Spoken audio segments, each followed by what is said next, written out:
Hello everyone. Vijay Academy Indore में आपका स्वागत है। तो चलिए शुरू करते हैं आज की क्लास को।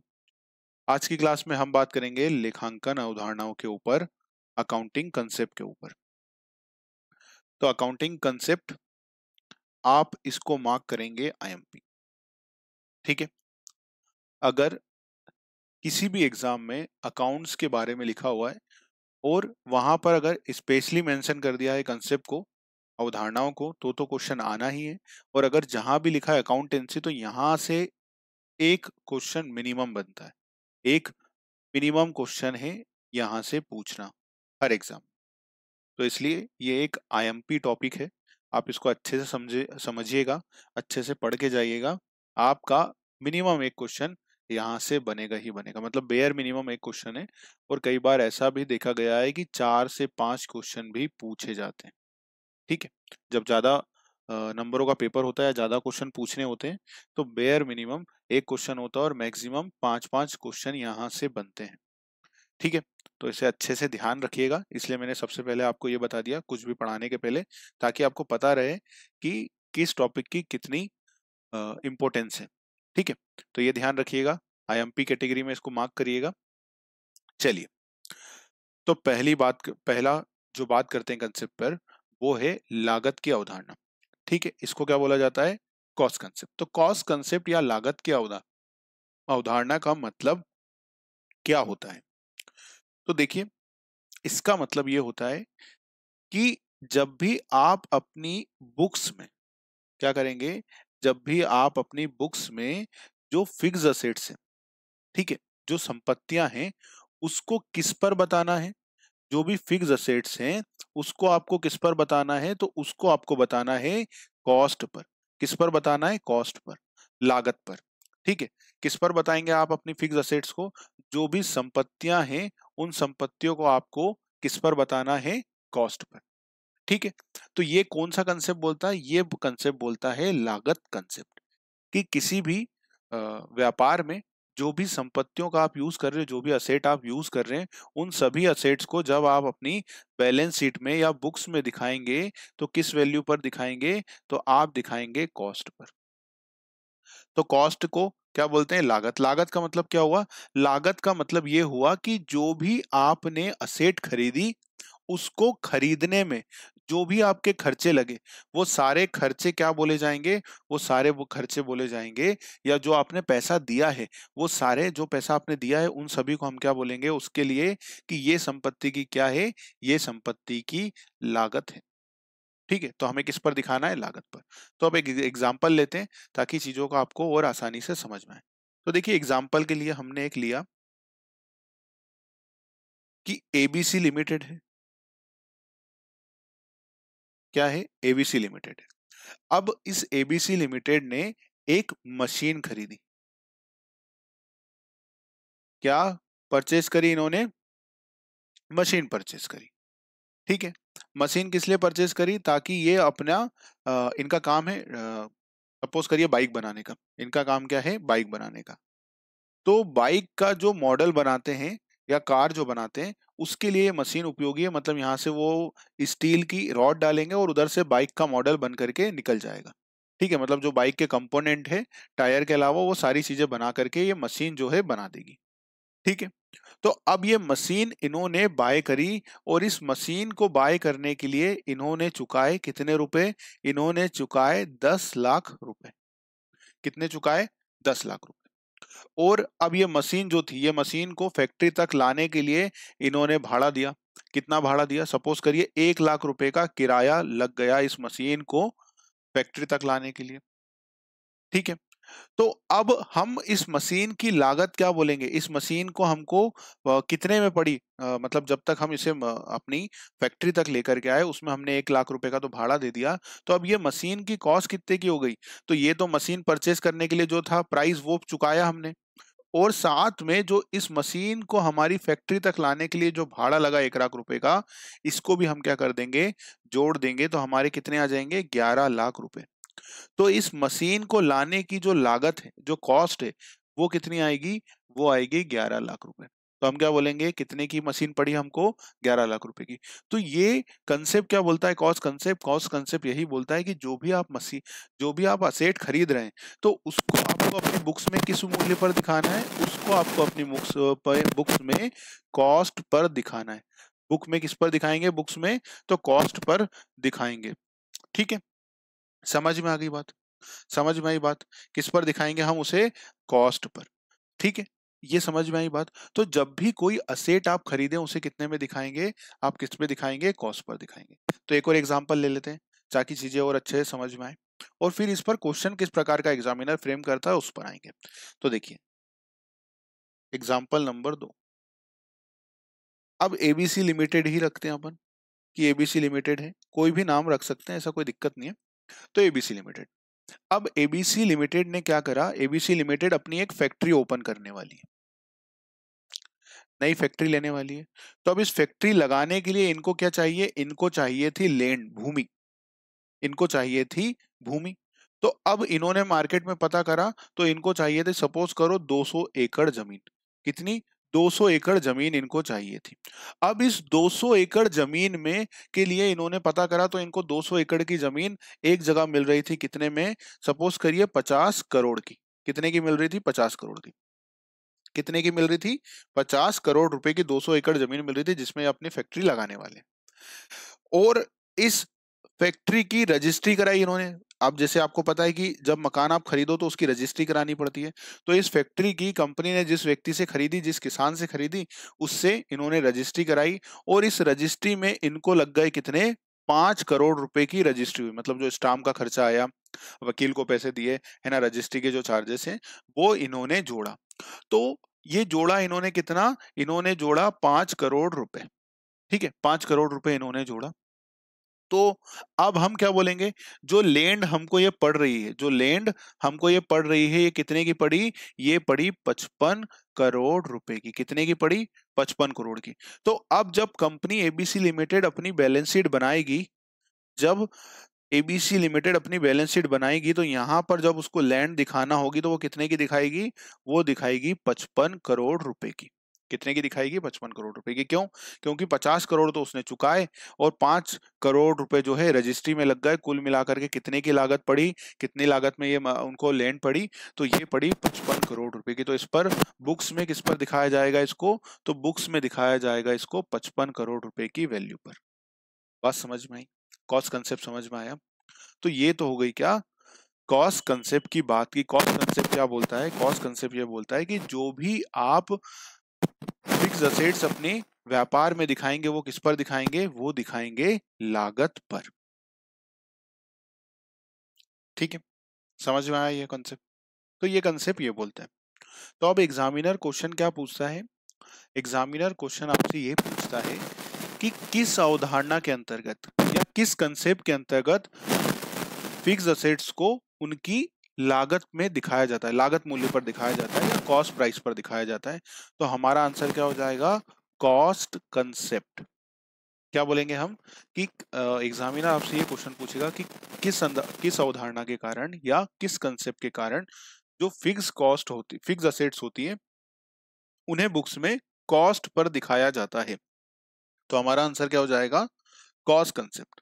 कॉस्ट कंसेप्ट एक ऐसा कंसेप्ट है जिसपे जो भी फिक्स असेट्स होती है उन्हें किस पर दिखाया जाता है, उन्हें लागत मूल्य पर दिखाया जाता है। इसीलिए इस अवधारणा को क्या बोला जाता है, इसीलिए इस अवधारणा को बोला जाता है हिस्टोरिकल कॉस्ट कंसेप्ट। इसको क्या बोला जाता है, historical cost concept. Historical cost concept क्यों बोला जाता है, क्योंकि जो हमने जिस मूल्य पर इसको खरीदा था, जिस मूल्य पर हमने इसको खरीदा था फिक्स असेट्स को, आज भी हम उसी प्राइस पर दिखा रहे हैं जो प्राइस हमने पुराने समय में चुकाया था। तो इसलिए इसको बोला क्या जाता है, हिस्टोरिकल कॉस्ट कंसेप्ट। जैसे अगर मान लीजिए कोई कंपनी ने क्या करा है, कोई कंपनी ने, एक एग्जांपल लेते हैं एक और।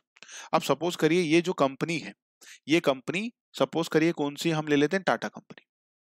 अब टाटा कंपनी कितने साल पुरानी है, टाटा कंपनी अब 100 साल पुरानी है। सपोज करिए 100 साल से ज्यादा की ही पुरानी है ये।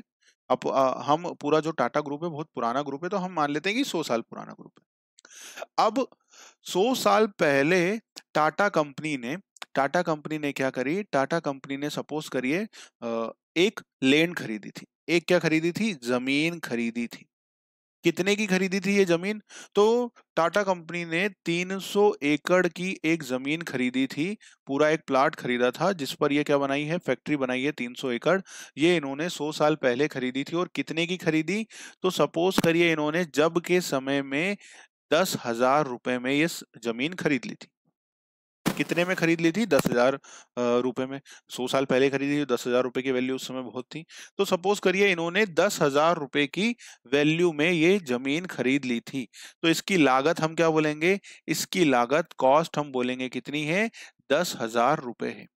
तो इसको बुक्स में कितने पे दिखाया जाएगा? इसको बुक्स में दिखाया जाएगा, या हम बोले बैलेंस शीट में अगर इसको हम दिखाएंगे तो हम दिखाएंगे यहाँ पर लैंड, और कितने रुपए लिखेंगे इसके आगे? इसके आगे लिखा जाएगा 10,000 रुपए। और आज मतलब क्या, 2024 में, 2024 में भी अगर सपोज करिए, या 2025 में, 2026 में, 2027 में, जब भी टाटा कंपनी की बैलेंस शीट बनेगी जिसमें ये असेट है, तो उसको आज भी कितने पे दिखाया जाएगा? आज भी इस लैंड का जो प्राइस है वो कितना आएगा? वो आएगा 10,000 रुपए ही। कितना आएगा? 10,000 रुपए ही आएगा। ठीक है। क्यों? क्योंकि हम क्या बोलते हैं कि जो भी हमारी फिक्स असेट्स है उसको किस पर दिखाना चाहिए? लागत पर दिखाना चाहिए। ठीक है, लागत पे दिखाना चाहिए। तो ये कंसेप्ट ये बोलता है। तो अगर आपसे एग्जामिनर पूछे कि हिस्टोरिकल कॉस्ट कंसेप्ट का एक और नाम क्या है, तो आपका आपको नाम याद आना चाहिए, क्या? Cost concept. कॉस्ट कंसेप्ट को क्या बोला जाता है? हिस्टोरिकल कॉस्ट कंसेप्ट भी कहा जाता है। दूसरा जो एग्जामिनर आपसे क्वेश्चन पूछ सकता है वो क्या पूछेगा कि किस अवधारणा के कारण या किस कंसेप्ट के कारण जो फिक्स असेट्स होती है उसे लागत पर दिखाया जाता है या परचेस प्राइस पर दिखाया जाता है ना। थोड़ा एग्जामिनर को और ट्रिक करना होगा, तो वो क्या बोल देंगे? Purchase price. क्या बोल देंगे आपसे? Purchase price. अब परचेस प्राइस क्यों बोल देंगे? क्योंकि जो हम खरीदा हमने, तो खरीदा उतने में ही है। जैसे अभी हमने लैंड खरीदी 10,000 रुपए में खरीदी। अभी वो एक और हमने समझा था, है ना। तो ये जैसे यहाँ पर हमने समझा था कि फैक्ट्री खरीदी, फैक्ट्री कितने की खरीदी? 55 करोड़ की। तो खरीदी कितने में है? 55 करोड़ में। तो 55 करोड़ इसका खरीदी मूल्य पे, तो परचेस प्राइस पे दिखाया जाएगा। तो ये एग्जामिनर क्वेश्चन पूछ ले तो हम क्या बोलेंगे? कॉस्ट कंसेप्ट ऐसा कंसेप्ट है जिसमें जो भी फिक्स असेट्स होती है उनको भैया लागत पे खरीदते हैं। बात समझ में आई? कॉस्ट कंसेप्ट समझ में आया? चलिए अब बात करते हैं दूसरे कंसेप्ट पर, एक रूपता की अवधारणा, कंसेप्ट ऑफ कंसिस्टेंसी।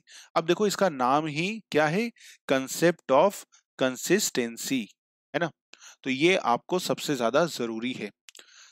आपको अपनी स्टडी में क्या रखनी है? कंसिस्टेंसी। ये बहुत काम का कंसेप्ट है जो आपको अपनी किसमें अप्लाई करना है? स्टडी में अप्लाई करना है ना। कंसिस्टेंसी जितना आएगा उतनी ज्यादा सक्सेस होने के चांसेस आपके ज्यादा रहेंगे। तो कोशिश करिए कि अपनी कंसिस्टेंसी बनाए रखें, लगातार पढ़ें, हर दिन पढ़ें, है ना। टारगेट बनाएं और ज्यादा से ज्यादा पढ़ने के ऊपर फोकस रखें। जितना अच्छे से आप पढ़ेंगे आपके रिजल्ट उतने अच्छे ही आएंगे, है ना। तो ये बात तय है। तो इसलिए अच्छे से पढ़ें, एकदम बोल सकता हूं मैं मन लगा करके पढ़ें, और इसका बेनिफिट आपको जरूर मिलेगा। ठीक है, समझ में आई बात? पूरा कंसेप्ट समझ में आया इस पे? चलिए अब बात करते हैं आगे इस पर।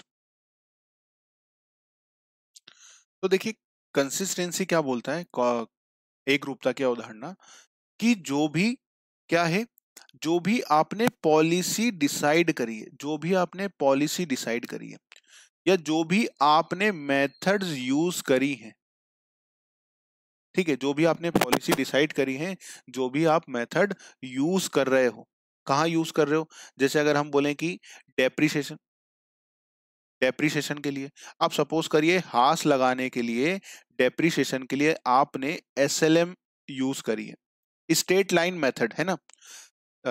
स्थायी किस्त पद्धति जिसको बोलते हैं, एसएलएम मेथड, है ना, स्ट्रेट लाइन मेथड या स्थायी किस्त पद्धति। तो आपने डेप्रिसिएशन के लिए क्या फॉलो करिए? स्थायी किस्त पद्धति। इसका एक एग्जांपल ले लेते हैं स्थायी किस्त पद्धति का। तो सपोज करिए एग्जांपल के लिए क्या है, एग्जांपल के लिए है कि 10,000, 1 लाख रुपए की आपने एक संपत्ति खरीदी। डेप्रिसिएशन की रेट क्या है? मेथड कौन सी? एसएलएम मेथड है, और रेट कितनी है? 10% है। तो फर्स्ट ईयर में कितना डेप्रिसिएशन लगेगा? फर्स्ट ईयर में 1 लाख रुपए का 10,000 रुपए, 10%, कितने बजे? 90। 90 का फिर हम कितना निकाल लेंगे? 10% कॉस्ट पर ही लगता है, तो कितना हो जाएगा? 80। ऐसे ही हर साल डेप्रिसिएशन कितना लगते जाएगा? डेप्रीशिएशन 10,000 रुपए लगता जाएगा। क्या होता जाएगा? 10,000 रुपए हर साल डेप्रीशिएशन लगता जाएगा। तो इसमें जो डेप्रीशिएशन है वो हर साल क्या है? हर साल बराबर रहेगा। ACWDV का अपना कंसेप्ट है कि WDV में क्या होगा, हर साल बदलता जाएगा, है ना। जो क्लोजिंग बैलेंस रहेगा उस पर निकाला जाएगा, है। तो ये क्या बोलता है, कंसिस्टेंसी का कंसेप्ट, कि अगर आपने SLM मेथड फॉलो करी है, मतलब डेप्रीशिएशन की जो मेथड आप फॉलो कर रहे हैं उसको आपको क्या करना है, उसको आपको लगातार फॉलो करना है। उसको आपको क्या करना है? लगातार फॉलो करना है, मतलब साल दर साल फॉलो करना है। ऐसा नहीं होना चाहिए कि फर्स्ट ईयर तो आपने क्या करा, यहां पर देख लेते हैं कि आपने फर्स्ट ईयर तो क्या करा, फर्स्ट ईयर तो आपने ये काम करा कि फर्स्ट ईयर में क्या करा आपने, SLM फॉलो करी, मतलब स्ट्रेट लाइन मेथड, 10,000 का डेप्रिसिएशन लगा दिया। अगली साल आपने सेकेंड ईयर में आपने क्या सोचा, नेक्स्ट ईयर में आपने सोचा कि अब हम क्या फॉलो करेंगे, WDV फॉलो करेंगे, है ना, return down value method follow करेंगे। थर्ड ईयर में आपने फिर वापस से सोचा कि चलो SLM ही ठीक थी, आपने फिर SLM फॉलो कर ली। फोर्थ ईयर में आपने कहा कि नहीं नहीं, WD ही ठीक थी। तो ऐसा आप काम कर रहे हैं। तो consistency, cost of concept of consistency क्या बोलता है कि आप इस तरह से काम नहीं कर सकते हो, आप इस तरह से काम नहीं कर सकते हो। तो मतलब आपको क्या करना है कि अगर आपने एक बार SLM मेथड फॉलो करी है, आपने क्या करा है, एक बार SLM मेथड फॉलो करी है, तो आपको SLM मेथड फॉलो करना है। अगर आपने WDV मेथड फॉलो करी है तो आपको हर साल WDV मेथड ही फॉलो करनी है। ये कौन सा कंसेप्ट बोलता है? कंसेप्ट ऑफ कंसिस्टेंसी बोलता है।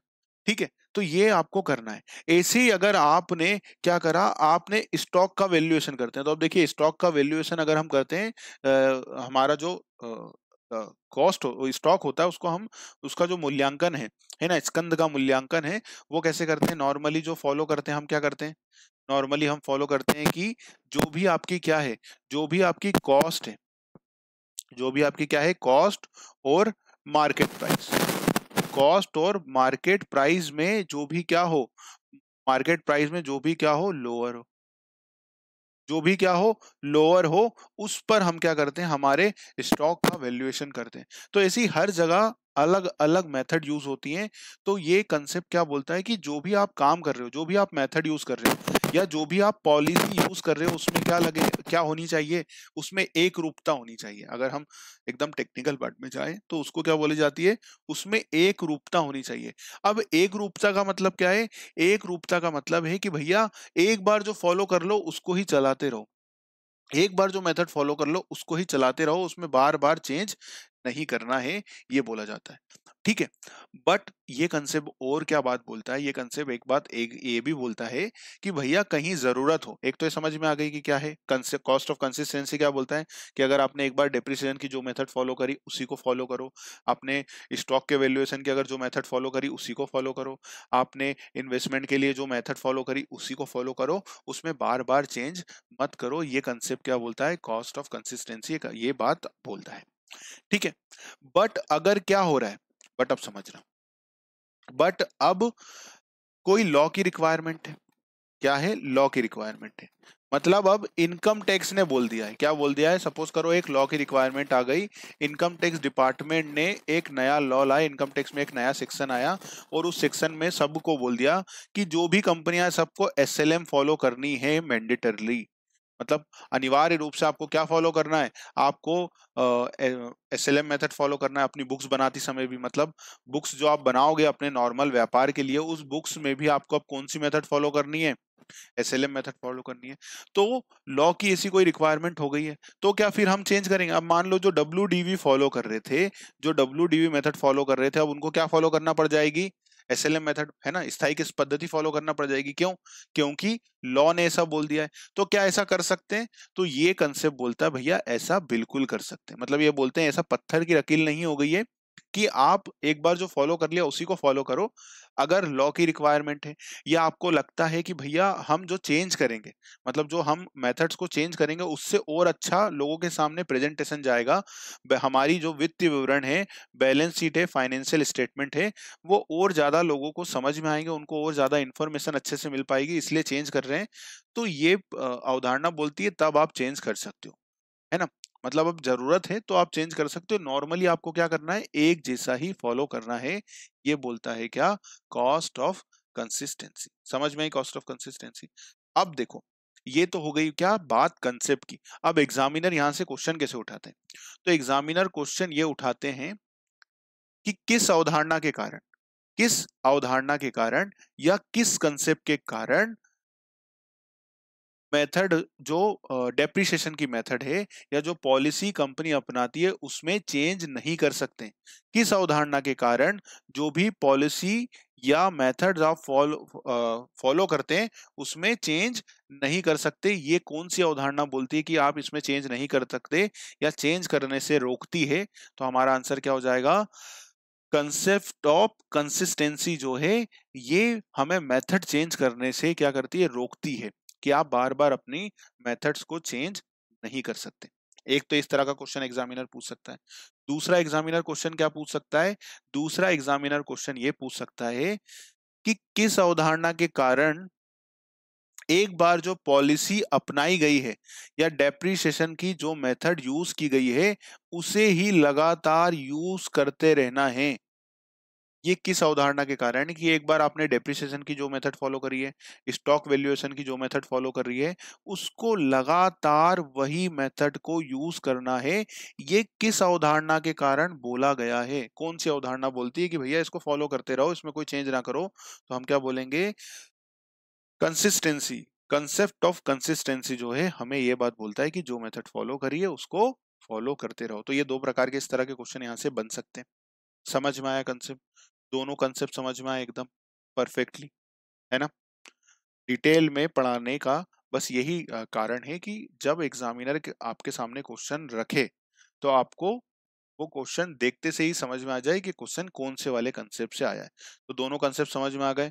कॉस्ट कंसेप्ट क्या बोलता है, कॉस्ट कंसेप्ट ये बोलते हैं कि अगर जो भी फिक्स्ड असेट्स है उसको किस पे दिखाना है, कॉस्ट पे दिखाना है। दूसरा जो कंसेप्ट ऑफ कंसिस्टेंसी है वो क्या बोलते हैं, कंसेप्ट ऑफ कंसिस्टेंसी बोलते हैं कि जो भी मेथड फॉलो करो उसको लगातार फॉलो करते रहना है। ठीक है ना। कई बार ऐसा हो जाता है कि आपको समझ में आ गया होगा, है ना। अब आप क्या करेंगे, अब आपने इतनी बार समझ लिया है, इतनी बार मेरे साथ रिवाइज कर लिया है कि अब आप इससे बेस्ड जब क्वेश्चन आपके सामने आएगा तो आप उसे आसानी से देख पाएंगे कि ये क्वेश्चन किस कंसेप्ट से आया है और आपका क्वेश्चन 100% सही होगा। ठीक है, चलिए, तो इस वीडियो में इतना ही। अगले वीडियो में हम फटाफट से क्या कवर कर लेंगे, identity concept, most IMP, very IMP है ये। ठीक है, मतलब कंसेप्ट सारे ही आईएमपी हैं, है ना। कंसेप्ट सारे ही आईएमपी हैं, एग्जामिनर कहीं से भी आपसे क्वेश्चन पूछ सकता है, बट ये कंसेप्ट मोस्ट आईएमपी है। मतलब अगर इसको मैं क्यों मोस्ट आईएमपी बोल रहा हूँ कि अगर एग्जामिनर ने 10 क्वेश्चन पूछे होंगे, एग्जामिनर ने कितने क्वेश्चन पूछे होंगे, 10 क्वेश्चन अगर एग्जाम में पूछे होंगे कंसेप्ट के ऊपर, तो 4 क्वेश्चन एंटिटी कंसेप्ट से आए हैं। इससे आए हैं, पृथक अस्तित्व की अवधारणा से आए हैं। अगर 10 क्वेश्चन यहां से उठे हैं तो 4 क्वेश्चन जो है वो इस कंसेप्ट पर बेस्ड एग्जामिनर ने पूछे होंगे, या 10 एग्जाम में क्वेश्चन आए होंगे तो 4 क्वेश्चन जो है इस कंसेप्ट पर बेस्ड आए होंगे एग्जामों में। ठीक है, तो ये इतना आईएमपी क्वेश्चन, आईएमपी कंसेप्ट है, इसको कवर करेंगे फटाफट से, फिर बाकी चीजों को कवर करेंगे और हमारा जो कंसेप्ट का टॉपिक है उसको कंप्लीट करेंगे। उम्मीद होगी आपको ये क्लास समझ में आई होगी। समझ में आई हो तो इसको लाइक करिएगा, है ना, और चैनल सब्सक्राइब कर लीजिएगा ताकि आने वाले वीडियो आपको मिलते रहे, और बेल आइकन जरूर से प्रेस कर लीजिएगा ताकि जो भी मैं वीडियो आपके लिए लेकर आऊं आपको उसका नोटिफिकेशन जरूर से मिल जाए। और अच्छी लगी हो वीडियो तो आप एक काम और कर सकते हैं, अपने दोस्तों के साथ शेयर कर सकते हैं। तो चलिए, और कोई आपका सुझाव हो, कोई सवाल हो तो आप उसे कमेंट बॉक्स में लिख सकते हैं। हम कोशिश करेंगे कि उसका रिप्लाई दे पाए, या आने वाले वीडियो में मैं क्या करूंगा, जब भी कोई आपका क्वेरी रहेगी तो हम कोशिश करेंगे कि आने वाले वीडियो में उसको ले लें। ठीक है, समझ में आई? तो चलिए, इस वीडियो में इतना ही, मिलते हैं अगले वीडियो में, तब तक के लिए अपना ध्यान रखिएगा। नमस्कार।